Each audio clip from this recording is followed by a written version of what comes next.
Bam! Hi, Eric, the Primal Swede, and can you imagine for my crossing America trip, 5,700 k from LA to New York, I actually now got the bike. So I finally decided on sort of an endurance bike. I did lots and lots of research online, right? So I wanted to find like the perfect bike for this specific goal, this specific mission. And I also kind of I didn't want to buy a bike online. I could have bought it online, but I wanted to find a local store somewhere here in Gothenburg, in this area, where I could actually go to the store and talk to the salesperson and see if this is the right fit for me, and see if if they have some mechanics or a workshop or something. I can hand in my bike if I need to, and I can get extra service and so on. So I didn't want to find something online. I wanted to find something physical, something on site, on location here in Gothenburg, and I found one. So there is a Trek bicycle store here in Gothenburg. So I finally decided on Trek Domane AL4. AL stands for aluminium, so it's an aluminium bike with a carbon fork. So this is the this is the beauty. This is the bike I intend to cross America with. And what is an endurance bike then? Okay, so the geometry is a bit different. It's not exactly the same as a racing bike or a race bike. With the race bike, you tend to have more of an aggressive approach.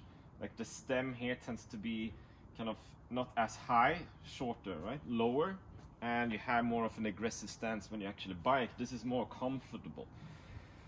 So I thought, okay, this is good stuff. I also have like this kind of holes here, so I can attach like a bento box or a bag or something. I had to attach a bottle here, and actually one under here as well. And the gear system, it's Tiagra, so I think that's cool. And I have hydraulic brakes. I thought a while for the hydraulic brakes. Do I need mechanic brakes or hydraulic brakes or maybe even rim brakes, right? But usually bikes nowadays, they don't have the rim brakes anymore. So okay, so let's go for either hydraulic or mechanical brakes. And after doing extensive research, and remember, this is kind of bike packing. I will be in the desert, like in the middle of nowhere. It seems like the hydraulic brakes, if they fail somehow, I can't fix them myself, right? So if I have mechanical brakes instead, it's easier to fix. If the hydraulic brakes, if they fail or malfunction, I need to find a bike repair shop. However, I did choose hydraulic brakes anyway, because according to my understanding, they are very, very reliable. So the idea that something will actually happen with hydraulic brakes, the likelihood is very low, the risk is very low. Touch wood. Furthermore, I was actually and one more thing. It seems like the big difference between mechanical brakes and hydraulic brakes is with mechanical brakes, if you just push the brake a bit, you get the full stop. It's like it's either a full stop or it's nothing. It's like nothing in the middle, right? Instead, hydraulic brakes, you can brake just a bit, and you can feel how you slow down, right? So you can kind of put more or less pressure depending on how fast or slow you want to brake. Okay, so it's more sensitive in that sense.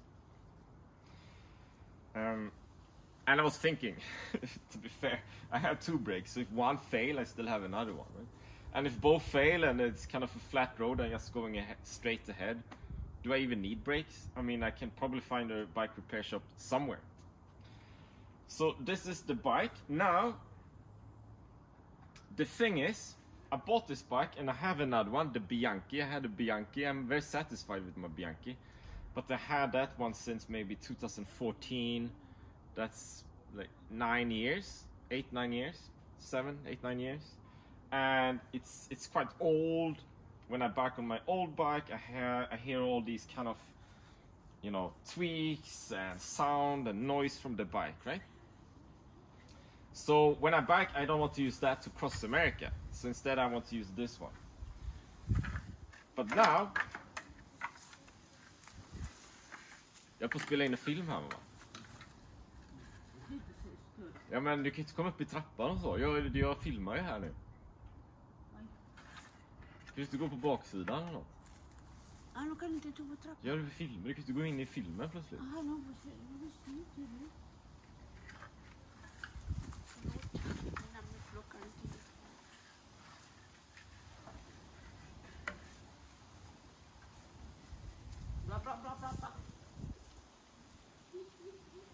So I decided on this bike, but when I got home, I kind of felt it's a bit on the heavy side, to be fair. To be honest, right? It's a bit on the heavy side.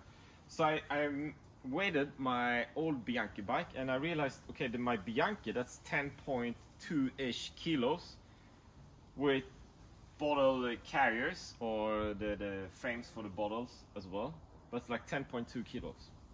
So I measured this one. So this is how you do it. If you have like a belt like this, and you attach it like this, and then you have one of these for kind of, you know, weighing luggage when you go to the airport or something, right? So if I have my back against you maybe, and you find the sweet spot,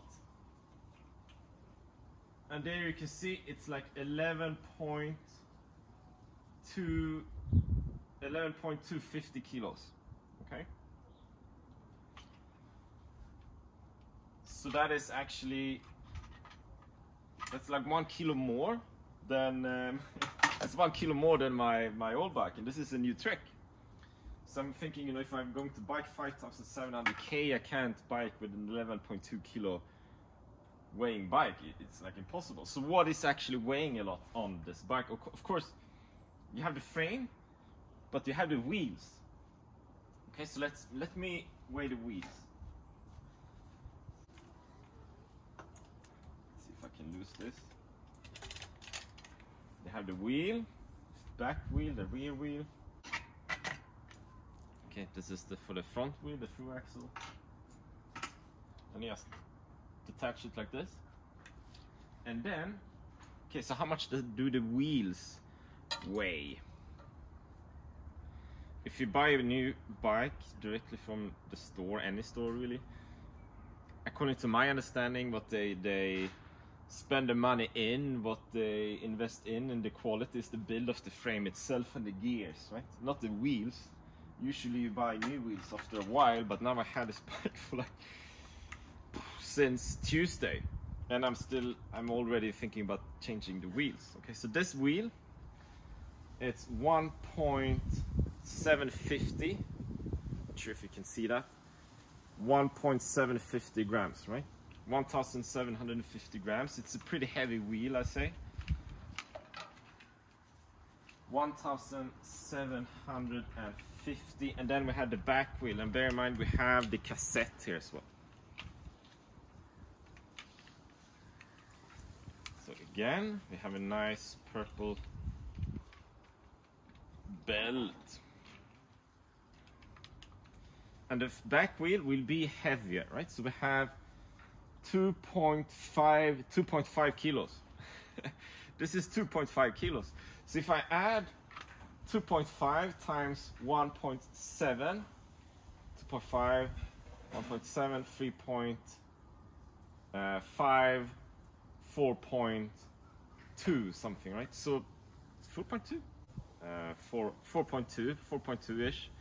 So 4.2 kilos. So if the whole bike is 11.2 and the wheels are 4.2, the frame itself actually weighs around 7 kilos. And like my fast like head count is like 40% of the bike, it's the wheels. So I need to get new wheels.